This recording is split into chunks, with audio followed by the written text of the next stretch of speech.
하나님 참 감사합니다. 우리에게 알돌 수련회를 통하여서 말씀 듣게 하시고 교제하게 하시고 좋은 시간 갖게 하시니 참 감사합니다. 주님, 우리를 옛적 같게 하여 주시옵소서.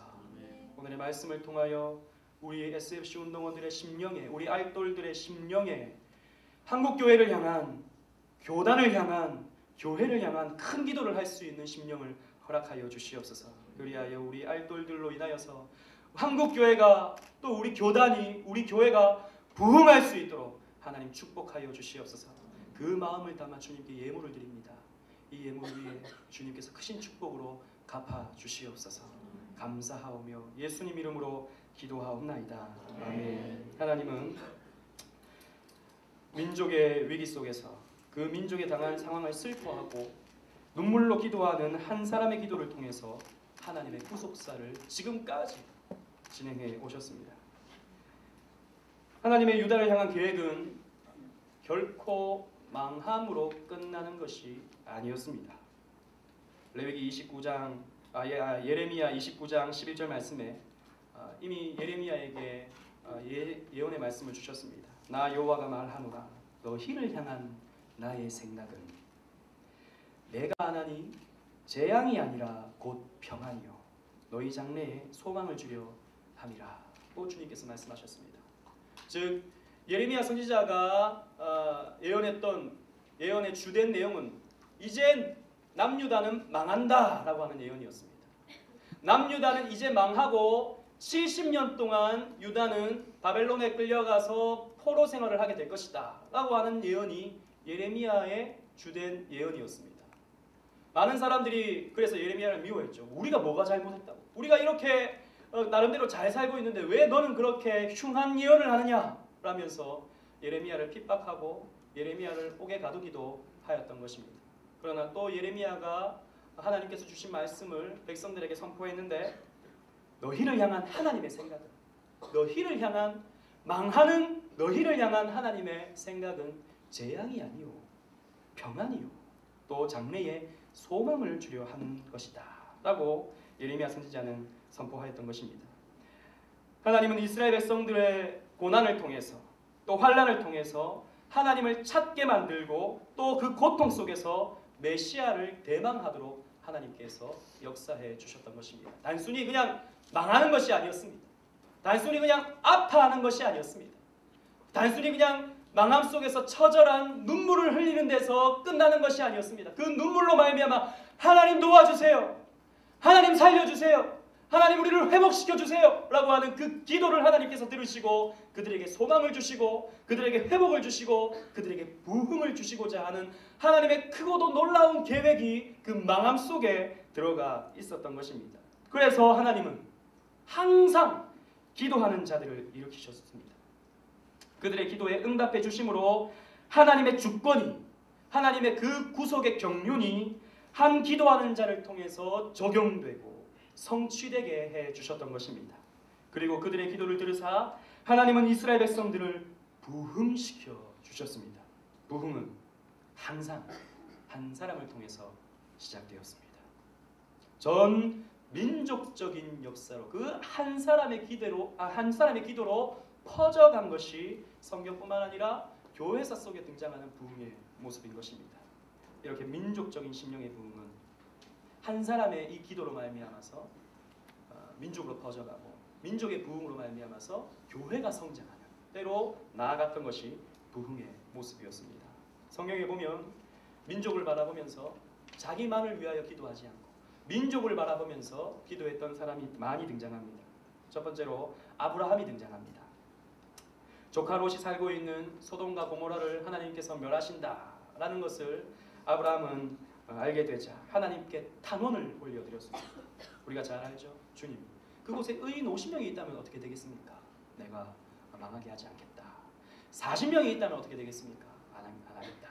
그래서 마지막까지 어떻게 갔습니까? 10명까지 갔습니다. 창세기 18장 32절에 아브라함이 또 가로되 주는 노하지 마옵소서, 내가 이번만 더 말씀하리이다. 거기서 10인을 찾으면 어찌하시려나이까? 가라사대 내가 10인을 인하여도 멸하지 아니하리라. 아브라함은 사실 자기와는 크게 상관이 없었습니다. 오히려 자기가 가지고 있던 터전을 자기가 갖겠다고 빼앗아간 롯이 살고 있는 소돔과 고모라였습니다. 거기는 망해도 아브라함은 피해가 없었어요. 그럼에도 불구하고 자기의 동족, 자기의 형제, 자기의 친족인 롯을 향하여 기도했다라는 것이죠. 하나님, 그곳에 의인이 있다면 어떻게 하시겠습니까? 50인이 있다면 어떻게 하시겠습니까? 10인이 있다면 어떻게 하시겠습니까? 주님, 저들을 용서해 주시면 안 됩니까? 라고 기도했던 사람이 바로 아브라함이었다라는 것입니다. 또 모세가 있습니다. 십계명을 받아서 내려오는 길에 금송아지를 만들고 그 금송아지를 향하여 이 금송아지가 우리를 애굽으로부터 인도해낸 여호와다라고 우상 숭배를 하고 있는 이 백성들을 하나님께서 멸하시기로 하셨습니다. 나는 이 백성들을 다 죽여버리고 모세 너를 통하여 새로운 민족을 만들어 버리겠다라고 하나님께서 말씀하셨을 때 모세는 탄원의 기도를 또 하나님께 올려드렸습니다. 모세는 살려준다 그랬습니다. 내가 너를 지켜주겠다. 너를 통해서 큰 민족을 이루어주겠다. 하나님 그렇게 말씀하셨습니다. 그러함에도 불구하고 모세는 하나님, 차라리 나를 죽여주세요. 하나님, 차라리 나를 생명책에서 빼주세요. 그리고 내 민족을 살려주세요. 이렇게 기도했던 사람이 바로 모세였습니다. 모세는 우리 내일 저녁 예배를 통해서 다시 한번 살펴볼 것입니다. 그 기도의 내용이 구체적으로 어떠했는지 내일 저녁을 통해서 살펴볼 것입니다. 또 느헤미야가 있었습니다.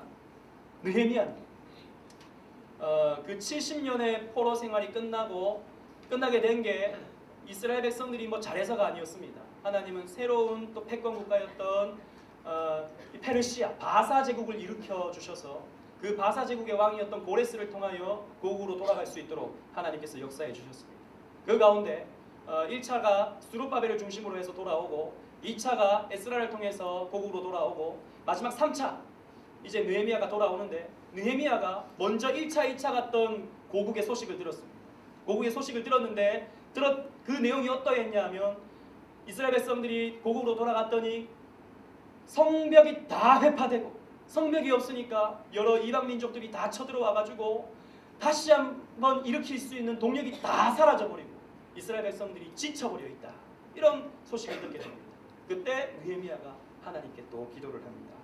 느헤미야 1장 3절 말씀 보면 저희가 내게 이르되 사로잡힘을 면하고 남은 자가 그 도에서 큰 환난을 만나고 능욕을 받으며 예루살렘 성은 회파되고 성문들은 소화되었다 하는지라 내가 이 말을 듣고 앉아서 울고 수일 동안 슬퍼하며 하나님 앞에 금식하며 기도하니.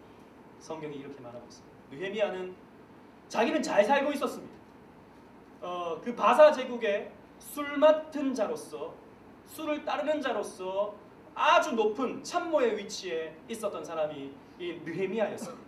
그는 평생 먹고도 살 만큼의 재산을 가지고 있었던 사람이었습니다. 그런데 동족의 소식을 듣자마자 그는 기도했다라는 것이죠. 그는 무릎을 꿇었다라는 것이죠. 그는 금식했다라는 것입니다. 민족을 위해서. 민족을 위해서 그렇게 느헤미야는 기도했던 것입니다. 또 예수님이 예루살렘을 향하여 기도하셨습니다. 예루살렘으로 입성하시면서 나귀를 타고 예루살렘으로 입성하시면서 앞으로 무너지게 될 예루살렘. AD 70년 티투스로부터 예루살렘이 완전히 함락당하고 아무것도 남지 않은 폐허가 될 것을 예수님께서 말씀하시면서 누가복음 19장에 가까이 오사 성을 보시고 우시며 가라사대 너도 오늘날 평화에 관한 일을 알았더라면 좋을 뻔하였거니와 지금 내 눈에 숨기웠도다 라고 말씀하셨습니다. 이것은 기도라기보다는 예수님의 탄식이었습니다. 너희가 진리를 알았어야 하는데 너희가 나에 대한 진리를 알았어야 하는데 그런데 너희들이 이것을 알지 못하고 나를 십자가에 못 박아 죽이는 것. 그것도 물론 하나님의 구속의 경륜 가운데 하나였습니다. 그러나 그 무너질 예루살렘을 바라보면서 우셨다라고 성경은 기록하고 있습니다. 그리고 오늘 우리는 예레미야 기도를 살펴볼 것입니다. 예레미야 기도는 어떤 기도였는가? 첫 번째로 예레미야의 기도는 우리의 현실을 비참함을 기억해 주기를 바라는 기도였다라는 것입니다. 우리의 현실을 주님 보세요. 주님, 우리의 비참함을 주님 알아주세요. 기억해 주세요. 라고 예레미야는 기도했다는 것입니다. 1절 말씀 보면 여호와여, 5장 1절입니다. 여호와여, 우리의 당한 것을 기억하시고 우리의 수욕을 감찰하옵소서. 주님, 우리가 당한 것, 저 바벨론의 공격으로 말미암아 우리가 당한 것, 우리가 무너진 것, 우리가 포로로 끌려간 것, 그래서 숫자가 적어진 것, 주님 기억해 주세요. 그리고 우리의 당한 이 수욕, 이 치욕, 주님 감찰해 주세요. 봐주세요. 라고 예레미야는 기도했던 것입니다. 여러분, 우리가 당한 이 수욕, 우리가 당한 것을 기억해 달라고 하나님께 기도해야 된다라는 것입니다. 여러분, 우리 한국교회 상황이 지금 어떻습니까?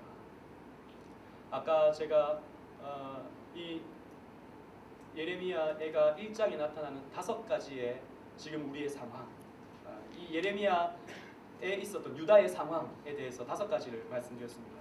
똑같이 한국교회에 또 우리의 모습에 이 5가지를 한번 대입해 보겠습니다. 한국교회 상황은 어떻습니까? 수효의 감소가 있습니다. 2014년 9월 28일 작년이죠. 각 교단이 9월달에 대부분 총회를 합니다. 총회를 하고 국민일보에 보도된 내용입니다. 그 국민일보에 보도된 내용 가운데 이런 기사가 있었습니다. 국내 최대 교단으로 꼽히는 예장합동, 즉 총신대 쪽 그 교단의 교인은 지난해 말 285만 명이었는데 전년보다 13만 7,800명이 줄었다라고 하는 통계 보도가 나왔습니다. 그리고 예장통합, 이것도 한국교회 가장 큰 교단 중에 하나죠. 저기 장신대, 광나루 장신대 쪽 교단입니다. 거기에도 원래는 281만 531명이었는데 교인이 200만 8,912명, 총 16,019명이 줄었다라고 하는 통계가 나왔습니다. 그리고 3년 연속 감소세가 있다 그랬습니다. 그리고 예장, 고신, 합신, 기장, 다른 교단들도 많게는 8,000명에서 적게는 2,000명가량 줄었다라고 하는 통계가 나왔습니다. 근데 문제는 뭐냐면 성도가 줄었다. 그럴 수 있죠. 문제는 뭐냐면 특별히 주일학교의 숫자가 줄었다라고 하는 통계가 나왔습니다. 초, 중, 고 교회학교의 학생 수가 특별히 많이 감소했다라고 하는 통계였습니다. 그래서 전체적으로 본다면 유초등부가 3.6%가 줄었고 중고등부는 4.1%가 감소되었다라고 하는 통계가 있었습니다. 우리 교단은 어떻습니까? 우리 교단은 여러분들 잘 알다시피 작년에 교단의 파동으로 인하여서 원래 200여 교회에서 50여 교회로 줄어들었습니다. 교회는 어떠합니까? 여러분들 교회는 성장하고 있습니까? 여러분들 교회는 숫자가 늘어가고 있습니까? 그렇다면 정말 감사할 일입니다. 그런데 우리 교단의 모교회인 경향교회는 작년에 파동으로 인하여서 성도 1,000명이 교회를 떠났습니다. 위상이 떨어졌습니다. 숫자가 감소했고 위상이 떨어졌습니다. 크리스찬 투데이 2015년 올해 1월 28일 보도에 의하면 한국교회를 봅시다. 3대 종교 중 비종교인들이 가장 선호하는 종교는 불교였습니다. 3대 종교 중에 가장 선호하는 종교가 불교였습니다. 근데 왜냐하면 불교 인구가 우리나라에서 가장 많기 때문입니다. 그런데 가장 선호하지 않는 종교는 뭐였는가? 기독교였습니다. 그런데 2004년에 통계조사를 보면 원래는 불교가 37%, 호감이 37%였고 천주교가 17%였고 기독교가 12%였는데 2014년에는 불교가 25%, 많이 줄었죠. 불교도. 천주교는 늘었습니다. 17%에서 18%, 기독교는 12%에서 10%로 떨어졌습니다. 제가 볼 때는 기독교를 선호한다고 생각하는 이 사람들은 기독교인들입니다. 기독교인들이 한국교회에 10%가 있기 때문에 엄밀히 말했을 때 기독교인들만 나는 기독교를 선호한다 라고 했지 다른 90%의 사람들은 나는 기독교가 싫다라고 한 것과 마찬가지입니다.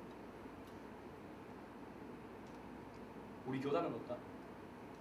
원래 우리 교단은 자타가 공인하는 개혁주의 신앙의 보루였습니다.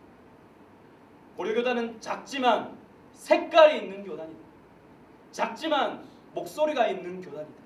고려교단은 작지만 멋진 지도자를 섬기고 있는 교단이다 라고 하는 것이 우리의 평판이었습니다. 그래서 많은 교단들이 우리 교단을 부러워했습니다. 저렇게 교회 수는 많지 않지만 저렇게 웅장한 신학교가 있고 경향교회라는 걸출한 교회가 있고 또 저렇게 한마음 한뜻으로 전국 SFC가 모이고 또 전국 여전도회가 모이고 전국 CE가 모이고 교단의식이 분명하고 개혁주의 노선이 분명한 멋진 교단이다 라고 하는 칭찬을 들었습니다. 그런데 작년에 파동으로 인하여서 우리의 위상은 떨어지고 말았습니다. 인터넷을 쳐보면 우리 교단과 우리 교회들을 향해 말로 다 할 수 없는 비판과 비난의 글들이 가득합니다. 위상이 떨어져 버렸습니다. 배신을 당했습니다. 친구로부터 배신을 당해버렸습니다. 여러분, 한국 교회는 한국 사회에 말로 다 할 수 없는 복지를 심어놨습니다. 교회들마다 주일학교를 운영하면서 가난한 친구들에게 간식을 나눠주고 선물을 나눠주고 많은 일들을 해왔습니다. 교회마다 복지센터를 운영하면서 가난한 자들을 도와왔습니다. 그런데 시대가 점점 바뀌더니 이제는 교회를 향하여 돌을 던지는 시대가 되어버렸습니다. 한국 교회를 신뢰하지 못하는 시대가 되어버렸습니다. 세상으로부터 우리는 열심히 심었지만 그들로부터 배신을 당하는 처지에 놓여지게 된 것입니다. 우리 교단은 어떠합니까? 우리 교단과 우리 경량교회와 평생을 함께 간다고 약속했던 수많은 목사님들이, 수많은 사람들이 배신을 했습니다. 저는 정말 이 부분에 있어서 여러분들에게 부끄럽고 참 마음이 아픕니다.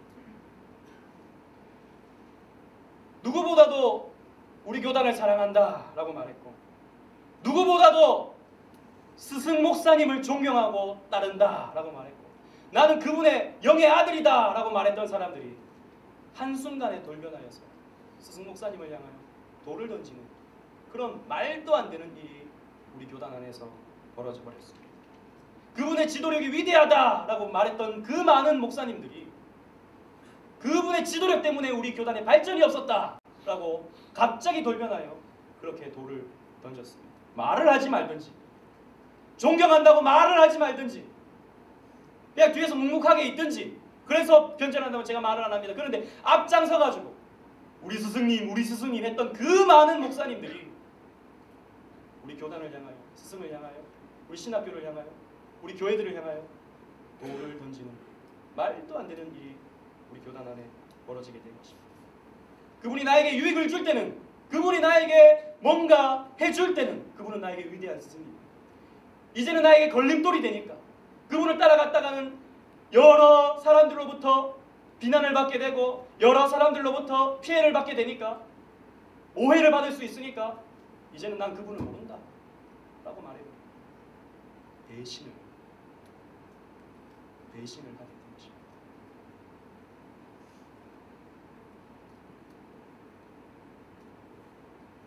우리 한국교회와 우리 교단은 어떻게 됐습니까? 포로로 끌려가 버리게 되는 비참한 처지에 놓여버렸습니다. 지금 한국교회는 이 교회를 떠나버리고 세상의 포로가 되어서 이런 한국교회의 염증을 느낀다. 한국교회의 여러 가지 문제들로 인하여서 나는 더 이상 한국교회는 소망이 없다라고 생각한다 라고 하면서 천주교로 옮겨가는 사람들이 많아지게 되었습니다. 또 이단으로 옮겨가는 사람들이 생겼습니다. 또 자유주의 교회로 옮겨가는 사람들이 생겼습니다. 자유주의 교회는 어떻습니까? 윤리적이고 도덕을 추구하는 곳이 바로 자유주의 교회입니다. 그것은 예수 그리스도의 진리보다는 그 예수님의 사랑, 예수님의 희생, 예수님의 용서 이런 것들만 추구하는 것이 사실 자유주의 교회입니다. 진리를 따르지 아니하고 윤리를 따라가는 사람들이 한국교회에 얼마나 많아지게 된지 모릅니다. 세상의 포로로 끌려가게 된 것입니다.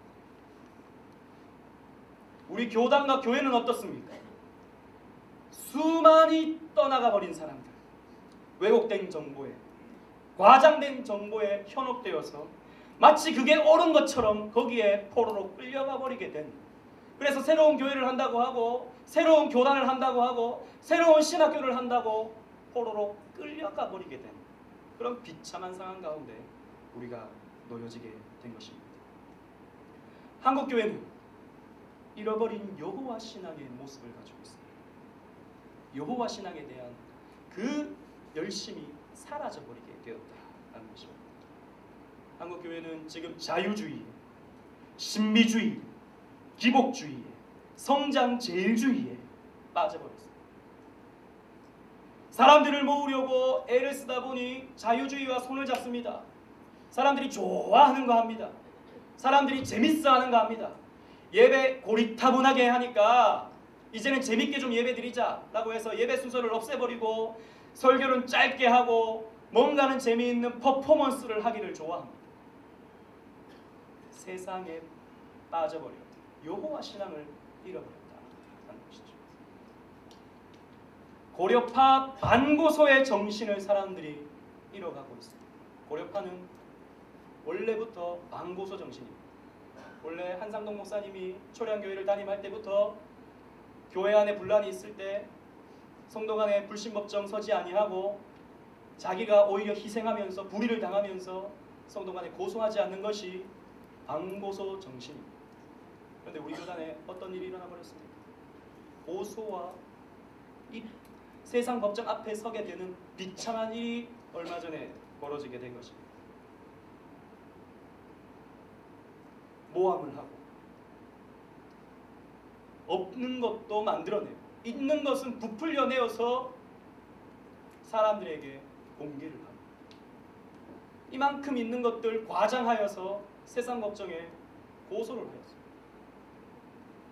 우리 교단에 있는 평안교회가 우리 교단에 합류를 하게 되자 그 공동의회가 불법적인 공동의회였다고 어느 교회가 고소를 하였습니다. 그 교단에 지금 우리와 함께 했던 그 교단에 중직을 맡고 있는 목사님이 고소를 한 것입니다.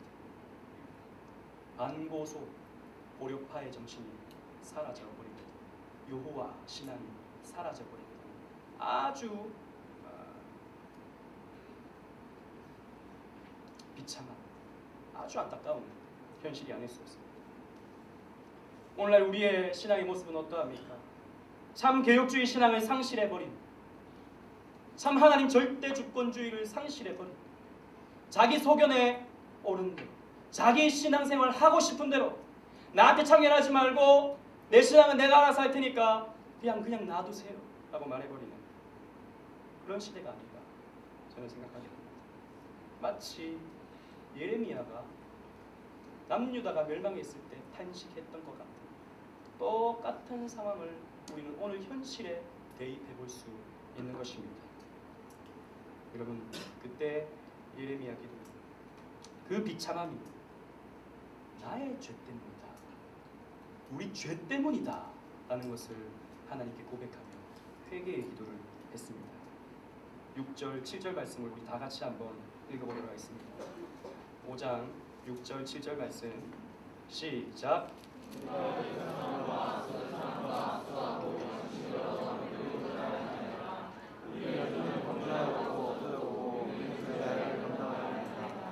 그리고 16절 말씀을 다 같이 한번 읽어보겠습니다. 시작. 우리 머리에서 멸관이 떨어졌사오니 보고라 우리의 범죄함을 향하니이다.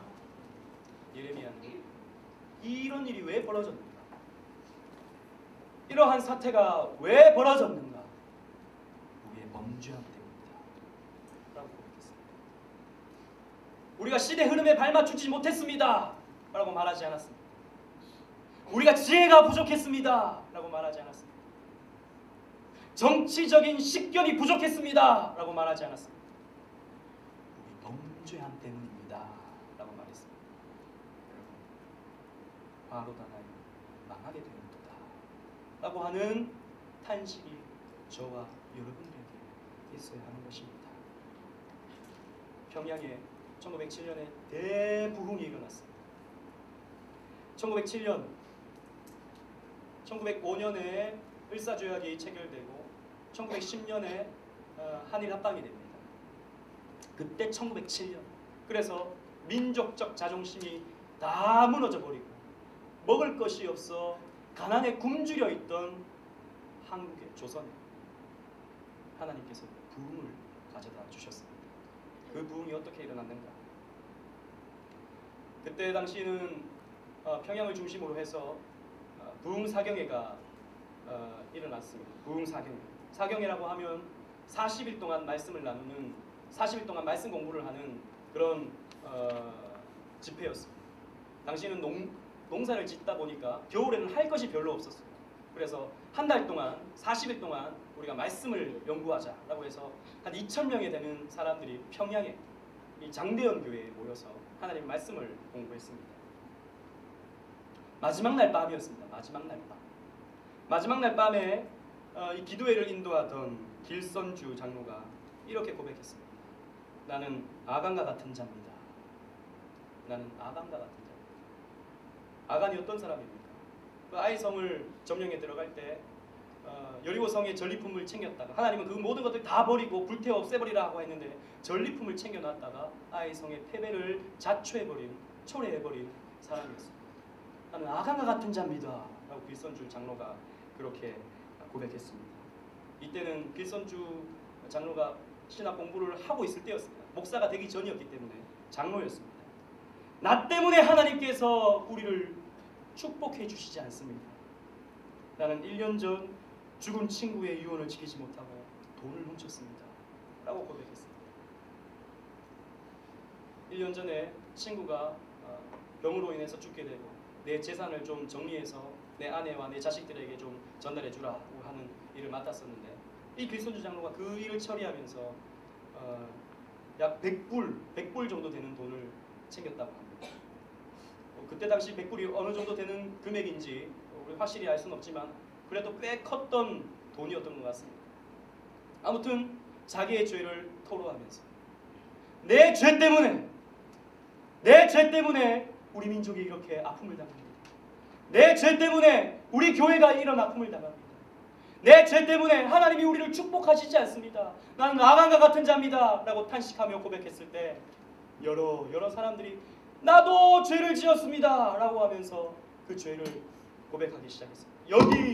여기저기에서 자기의 죄를 고백하게 되고 자기의 죄를 회개하게 되면서 부흥이 일어났습니다. 평양에 불덩이가 던져졌습니다. 온 사람들이 회개하고 자복하고 자신의 삶이 변화되기 시작했습니다. 그 평양에 많던 기생들이 사라져버렸습니다. 그 평양에 많던 술집들이 다 문을 닫아버렸습니다. 그 도생물들이 다 하나하나 없어져 버렸습니다. 예수 그리스도를 믿는 그 믿음으로 말미암아 자신의 죄를 주님께 아뢰이면서 민족과 교회를 위해서 기도할 때 하나님께서 그 평양을 불태우셨던 것입니다. 그 부흥의 역사로 말미암아서 한국교회가 갑자기 엄청나게 부흥했습니다. 그 평양에 있었던 사람들이 남한으로 내려와서 교회를 세웠어요. 그 교회들이 영락교회, 충영교회, 곳곳에 있는 교회들입니다. 그 교회들이 한국교회의 부흥을 주도했던 교회였다라는 것입니다. 죄를 고백합니다. 나의 죄를 고백하고 이것은 우리 한국교회의 문제이기 전에 나의 문제다. 이것은 우리 교단의 문제이기 전에 나의 문제다. 이것은 우리 교회의 문제이기 전에 하나님께서 나에게 경고하시는 하나님의 사인이다. 회개하라! 라고 말씀하시는 하나님의 사인이다! 라고 우리 신앙의 선배들은 고백하면서 자기의 삶을 회개하였다라는 것입니다. 그리고 이 예레미야의 기도는 어떤 기도였습니까? 하나님의 절대 주권을 인정하고 주권자의 긍휼을 구하는 기도였습니다. 우리 19절 20절 말씀을 다 같이 한번 읽도록 하겠습니다. 19절 20절 말씀 시작. 여호와여 주는 영원히 계시오며 주의 보좌는 세세에 계시나이다. 주께서 어찌하여 영원히 계시오며 우리를 같이 오래 거주시나이까. 예레미야는 하나님을 여호와를 가리켜 주는 영원히 계시는 분이십니다. 주의 보좌는 세세에 미치는 분이십니다. 라고 고백했습니다. 무슨 말씀입니까? 당신은 이 세상의 주인이오니 이 세상 만물 다스리시고 통치하시고 모든 것들을 주장해 주시는 절대 주권의 하나님이오니 주여 당신의 긍휼로 우리를 변화시켜 주시옵소서 라고 기도했다라는 것입니다. 당신은 모든 것을 하실 수 있지 않습니까? 이렇게 지금 낮아진, 이렇게 폐허가 된 우리를 회복시켜 주셔서 우리를 변화시킬 수 있는 위대하신 분이 아니십니까? 라고 지금 예레미야는 하나님께 탄원을 올려드리고 있는 것입니다. 그리고 영원한 분이 아닙니까? 라고 하면서 동시에 또 주여 우리를 영원히 잊으실 겁니까? 라고 말해주고 있습니다. 이 말은 하나님의 언약을 기억나게 하는 말입니다. 하나님의 언약. 사무엘하 7장 24절에 하나님께서 다윗에게 언약을 주셨습니다.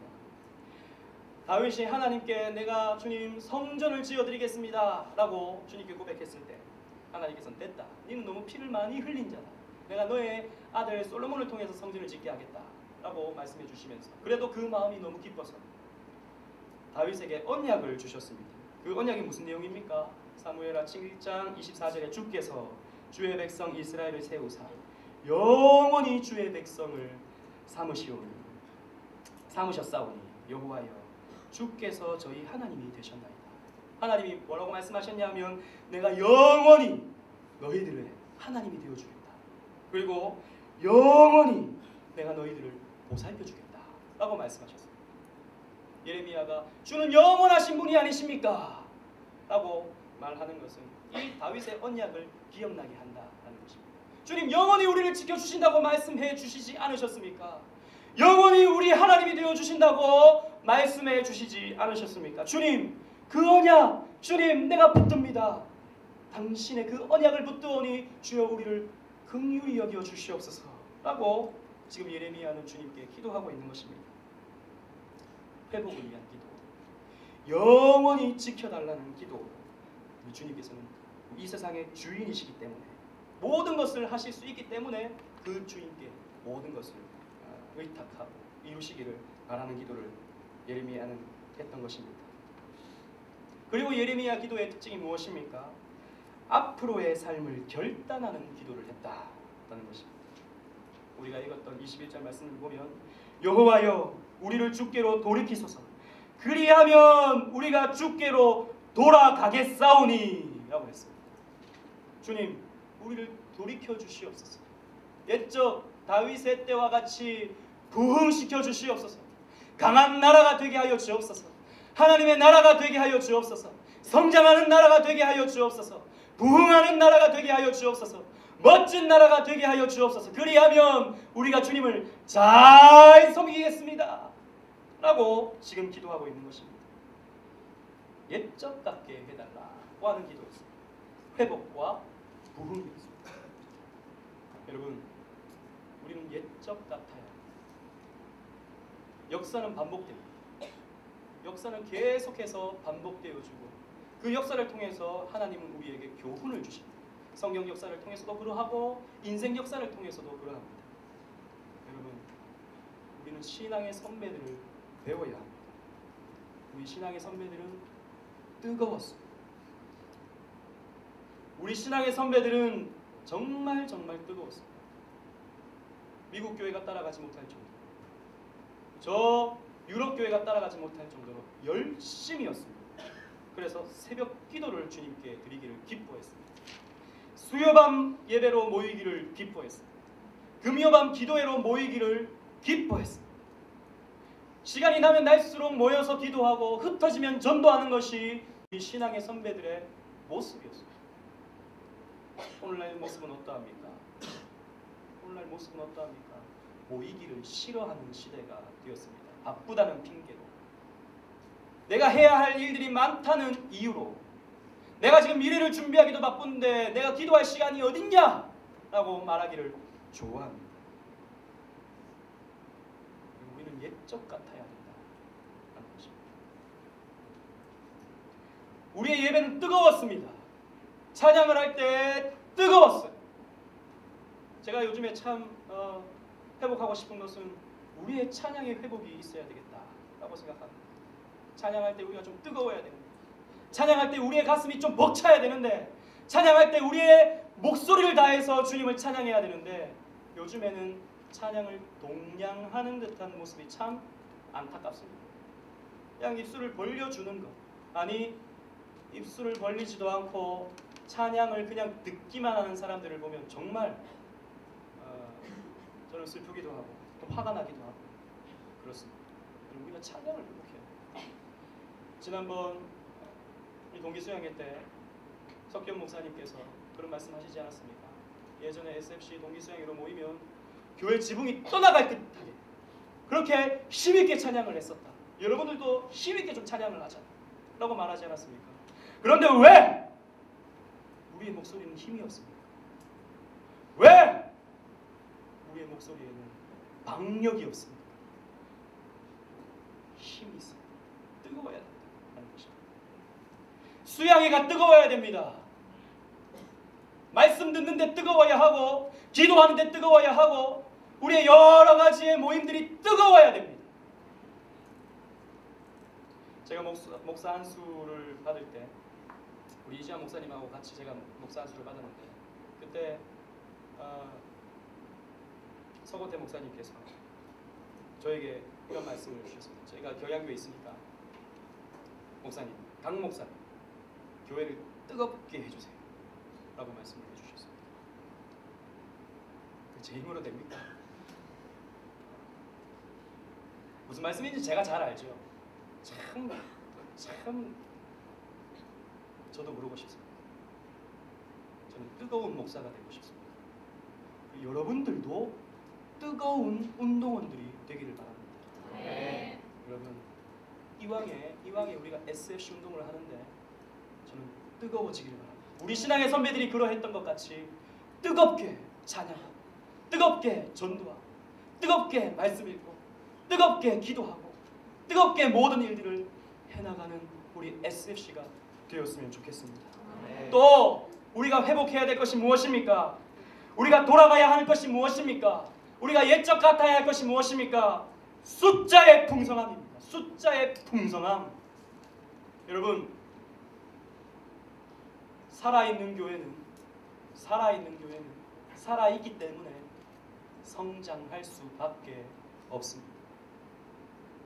교회는 생명체이기 때문에 정상적인 교회는 건강한 교회는 아이가 어른으로 자라나듯이 성장하는 것이 정상입니다. 그것은 영적으로나 양적으로나 마찬가지입니다. 이것은 우리에게 거룩한 부담이 되어야 돼요. 여러분 꼭 건강한 교회가 숫자가 무조건 늘어나서 배가가 되고 10배가 되는 것은 절대 아닙니다. 그러나 늘어가야 합니다. 많아져야 합니다. 숫자가 다는 아닙니다. 그러나 제일 중요합니다. 여러분들의 모임에 숫자의 성장을 이루어 가시기를 바랍니다. 여러분들 지구가 전도하여서 여러분들 모임이 장결자를 회복하여서 숫자가 늘어가야 됩니다. 그것이 살아있는 생명력 있는 교회의 조직의 참모습이다 라는 것입니다. 우리는 옛적 같아야 된다라는 것이죠. 여러분 SFC 제가 중학교 때 고등학교 때 그때가 참 가장 부흥하고 성장했던 때였던 것 같습니다. 그때는 고려신학교에 모이면 중등부만 1000명, 고등부는 1500명이 모였어요. 그때는 방마다 20명씩 잠을 잤습니다. 잠을 잘 수가 없어요. 왜? 너무 좁은데 20명을 넣어놨으니까. 그런데 어떻게 3박 4일 다 하긴 했어요. 요즘은 너무 쾌적하죠. 옛날에는 그 앉을 자리가 없어가지고 장의자에 빼곡하게 앉고 바닥에도 앉고 그렇게 하나님께 예배를 드렸는데 요즘은 너무 편합니다. 그래서 좋습니까? 그래서 행복합니까? 그러면 안 됩니다. 채워요. 한 사람이라도 채워야 돼요. 그것이 저와 여러분들의 사명입니다. 숫자의 성장. 그래서 우리는 옛적같이 성장해야 하는 것입니다. 또 우리가 회복해야 될 것은 무엇입니까? 자랑스러운 한국교회, 자랑스러운 고려교단, 자랑스러운 우리의 교회가 되어야 됩니다. 자랑스러운 경양교회, 자랑스러운 해강교회, 자랑스러운 대구광명교회, 자랑스러운 언약장로교회, 자랑스러운 서머나교회, 자랑스러운 각각의 교회가 되어야 된다라는 것입니다. 교회에 자부심이 있어요. 내가 경양교회를 다니는데 자부심이 있어야 됩니다. 그런데 이 자부심이 무너지고 이 자부심에 상처받는 참 힘듭니다. 지금도 그것 때문에 힘들어하고 있는 우리 운동원들이 여기 있을 것입니다. 과연 내가 알고 있는 것이 맞는 것인지, 아니라고 말하는 사람 친구들이 이렇게 많은데 내가 지금 이렇게 섬기고 있는 교회가 잘 가고 있는 것인지 고민하고 있는 운동원들이 분명히 있을 것입니다. 우리는 자부심을 회복해야 돼요. 내가 경양교회를 섬기고 있다는 것, 내가 해강교회를 섬기고 있다는 것, 내가 광명교회를 섬기고 있다는 것, 내가 언약 장로교회를 섬기고 있다는 것, 거기에 대한 자부심이 여러분들에게 있어야 해요. 이걸 우리가 회복해야 돼요. 또 우리 교단 작지만 50여 교회밖에 안 되지만 그러나 우리 교단인 것을 자랑스러워할 수 있어요. 여러분, 시간이 가면 분명히 알게 될 것입니다. 지금은 여러 가지 소리들, 여러 가지 문제들, 그래서 우리의 머리는 너무 어지럽고 우리의 귀는 너무나도 더러워졌습니다. 그러나 저는 확신컨대 역사는 증명해내 줄 것입니다. 우리가 옳았다는 것입니다. 우리가 잘 갔다는 것입니다. 우리가 참 진리의 길을 갔다는 것을 여러분들은 분명히 알게 될 것입니다. 저는 그러한 확신이 있습니다. 여러분, 우리 교단을 자랑스러워할 수 있는 교단이 될 수 있게 해달라고 우리는 기도해야 합니다. 우리가 회복해야 될 것은 무엇입니까? 철두철미한 개혁주의 신앙을 우리가 가져야 됩니다. 우리는 복음주의 아닙니다. 우리는 성장제일주의 아닙니다. 우리는 자유주의는 더더욱 아닙니다. 우리는 타협주의 절대 안 됩니다. 신비주의 아닙니다. 우리는 오직 개혁주의. 성경의 절대 표현, 성경의 최대 표현인 이 개혁주의 노선을 우리는 포기하지 말고 끝까지 따라가야 된다는 것입니다.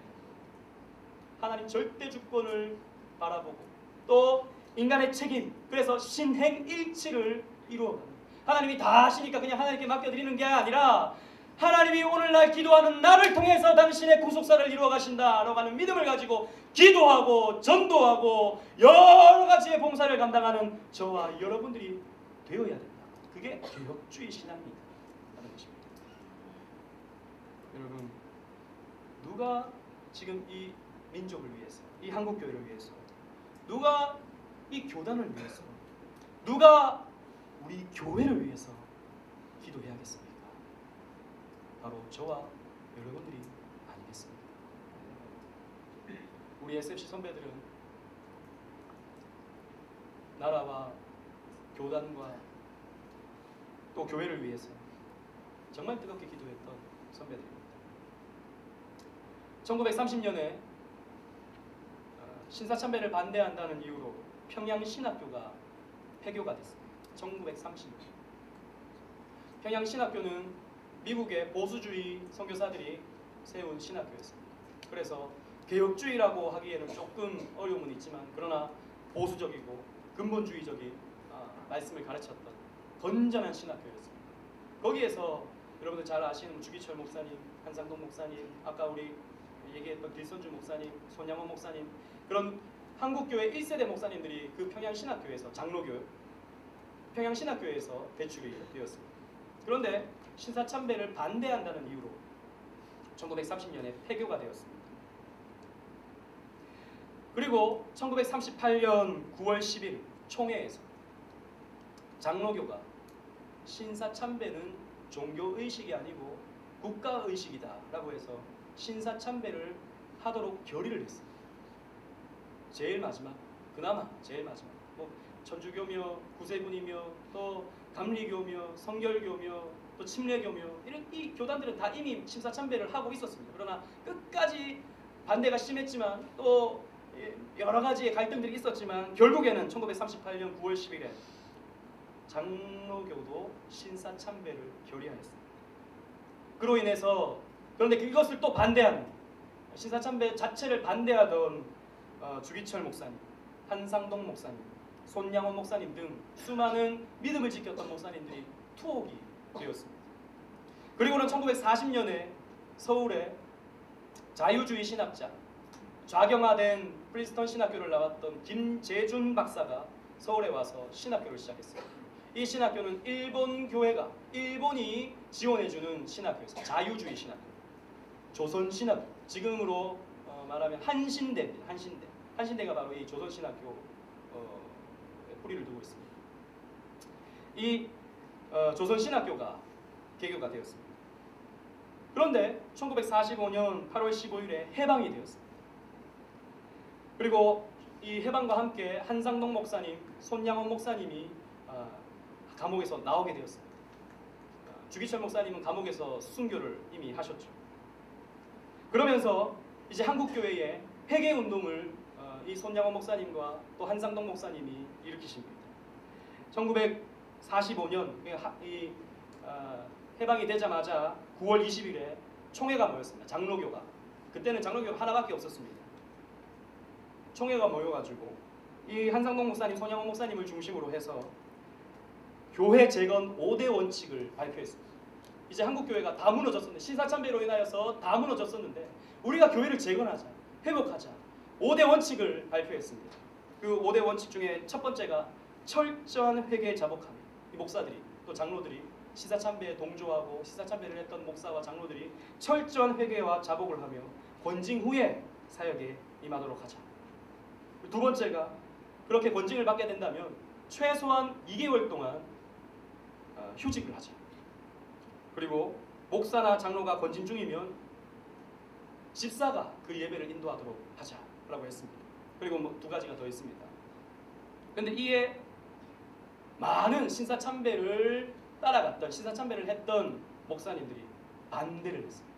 왜 우리가 2개월 동안 쉬어야 되냐? 그냥 회개 자복하면 되는 거 아니냐? 회개했으면 되는 거지. 뭘 2개월 동안 또 휴직을 하고 또 집사한테 강단을 맡기냐? 우리 그렇게 할 수 없다. 교회가 분열됐습니다. 재건파와 기존파가 이제 갈등이 일어나게 되고 교회가 분열될 조짐을 보였던 것입니다.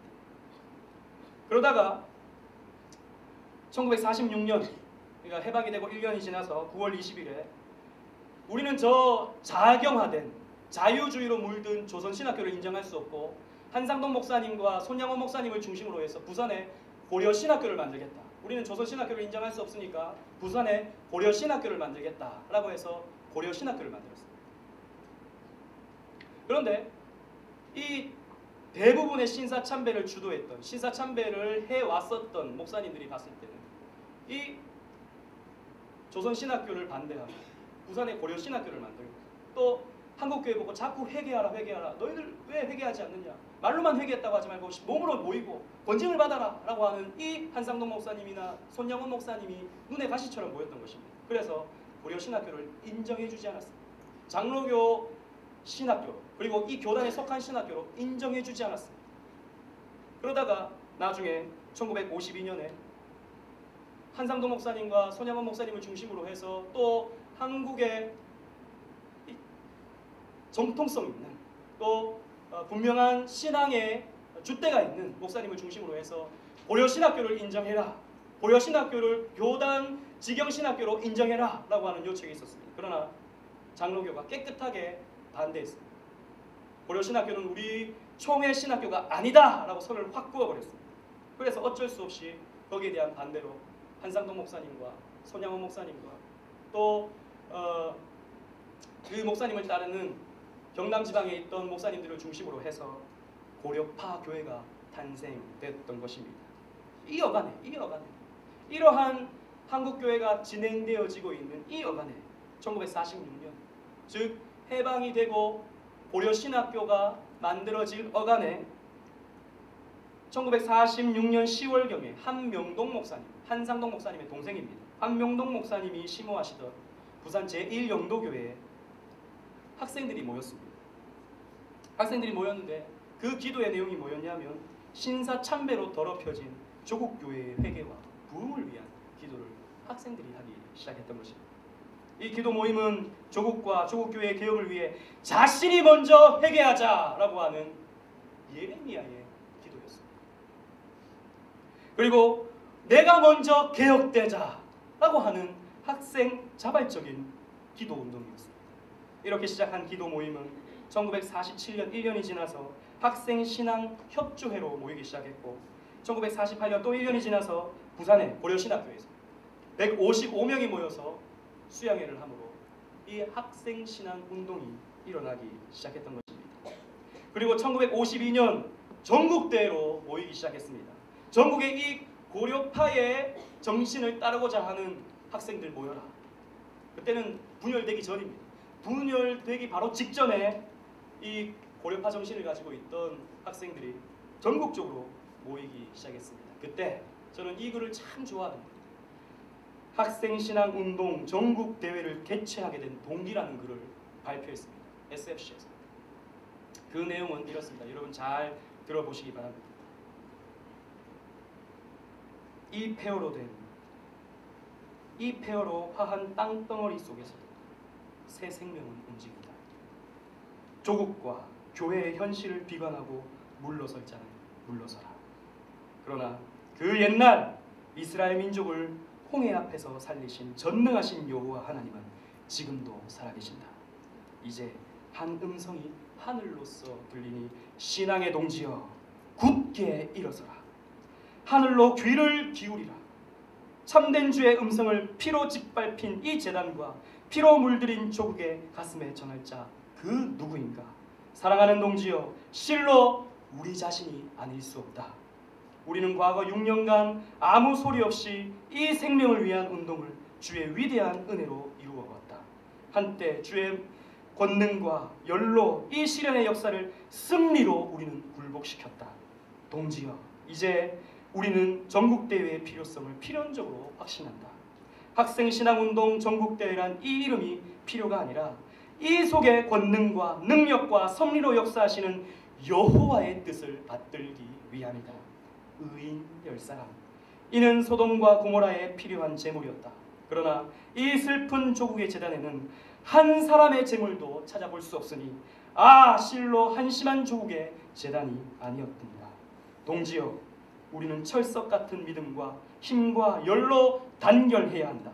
그리하여 이 전국대회로 하여금 그리스도의 파수꾼, 그리스도의 전달자, 죄와 세속주의의 권리에 타협하지 않은 실로 비참한 암흑천지 속에서 영원히 빛나는 진리의 등대가 되어야 한다. 동지여, 굳세게 믿음으로 일어서라. 1952년 7월 24일 우리 신앙의 선배들은 이 전국대회를 개최하게 되는 동기라는 말을 발표하면서 이 선언문을 발표하면서 전국 SFC가 조직되었던 것입니다. 우리 신앙의 선배들은 기도가 주님 내 앞길을 열어주세요. 주님 나를 건강하게 해주세요. 주님 우리 가족 평안하게 해주세요. 주님 좋은 데 취직하게 해주세요. 물론 그 기도 필요합니다.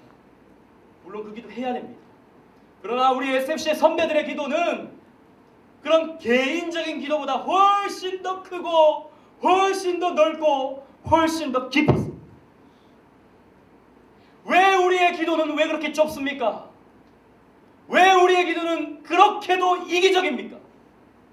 왜 우리의 기도는 나 자신에게만 함몰되었습니까? 우리 선배들처럼 기도하면 안 됩니까? 예레미야처럼, 아브라함처럼, 모세처럼, 느헤미야처럼 우리도 그렇게 기도해야 되지 않겠습니까? 하나님은 오늘 저와 여러분들에게 그 기도를 요청하시는 것입니다. 옛적 같게 하옵소서. 우리를 새롭게 하사 이 비참한 조국의 현실과 비참한 우리의 지금 환경을 우리가 똑똑히 바라보면서 그래도 우리는 잘하고 있어, 그래도 우리는 앞으로 잘 될 거야, 막연하게 그렇게 생각하는 것이 아니라 주님 우리의 당한 처지를 주님 보아주시옵소서. 주님 우리의 수요의 주름을 주님께서 보아주옵소서.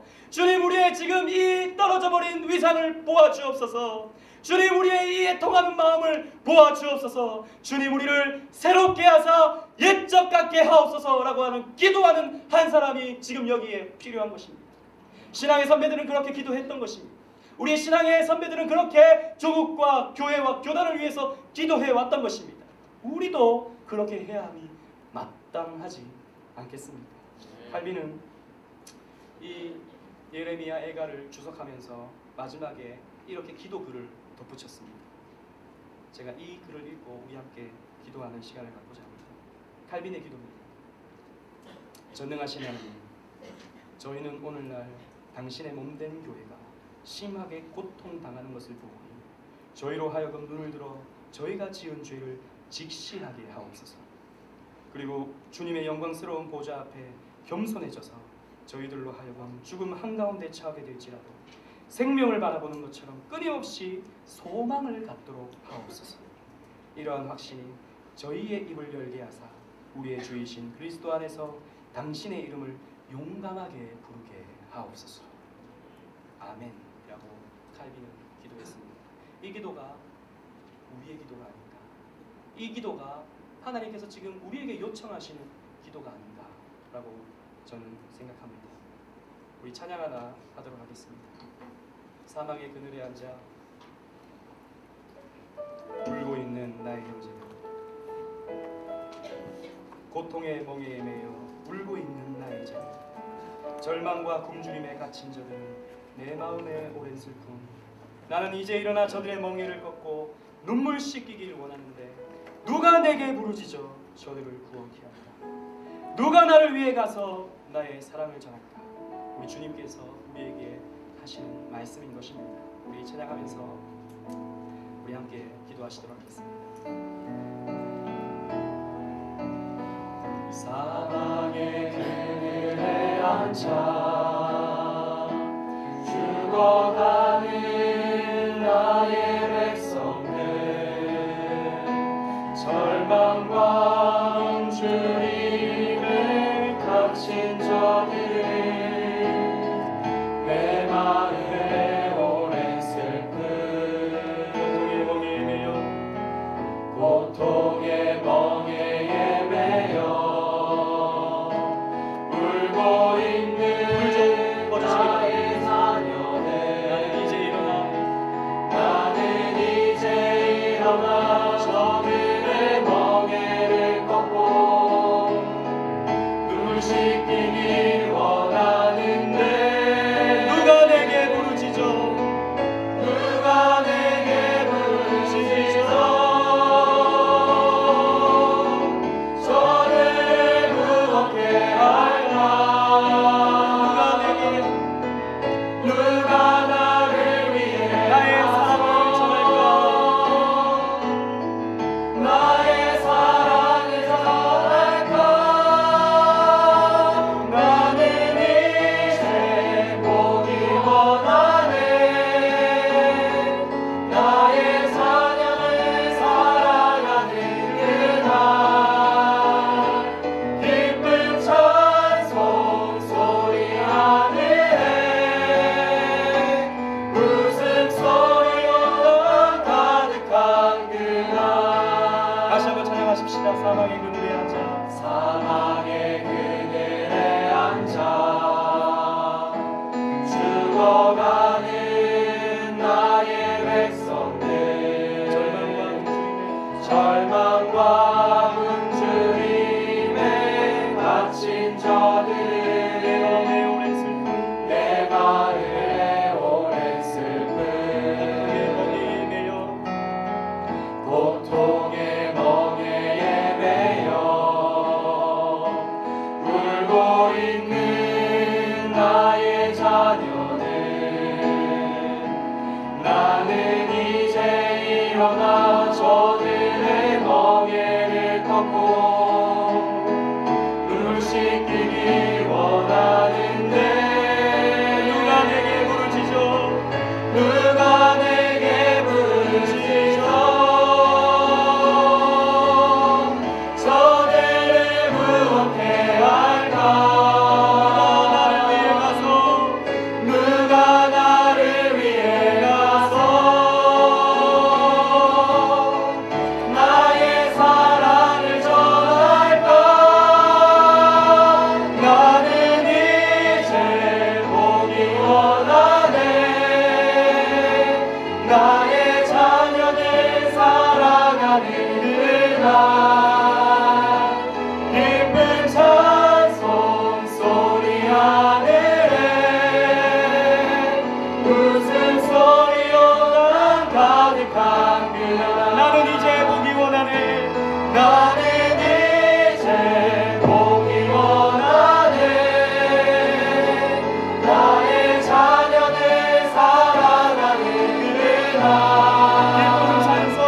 기쁜 찬송 소리 하늘에 웃음소리 영광 가득한 그날. 여러분 성경을 보세요. 교회사를 보세요. 거기에는 기도하는 한 사람이 있었습니다. 그가 조국을 위해서 기도할 때, 그가 교회를 위해서 기도할 때 그의 뜨거운 기도를 주님께서 들으시고 그 교회를 성장시켜 주시고 그 조국 교회를 주님께서 부흥시켜 주셨습니다. 오늘 주님도 우리에게 말씀하시는 겁니다. 오늘 주님도 우리에게 요청하시는 것입니다. 누가 내게 부르짖을까? 누가 나의 사랑을 전할까? 누가 나를 위해서, 저 백성을 위해서 기도하는가? 나는 저들의 눈물을 닦고 나는 저들의 부흥을 원한다. 누가 나를 위해서, 이 부흥을 위해서 기도할 것인가? 우리 주님께서 우리에게 요청하시는 것입니다. 우리 함께 기도하십시다. 주님, 내가 기도하길 원합니다. 주님, 내가 조국을 위해서 기도하길 원합니다. 내가 우리 교단을 위해서 기도하길 원합니다. 내가 교회를 위해서 기도하길 원합니다. 우리 이 시간에 무너져 있는 한국교회를 위해서 기도하십시다. 애통해하는 한국교회를 위해서 기도하십시다. 정말 아파하고 있는 한국교회를 위해서 기도하십시다. 먼저 우리 한국교회를 위해서, 조국교회를 위해서 나같이 주여 한번 외치고 기도하시도록 하겠습니다. 주여!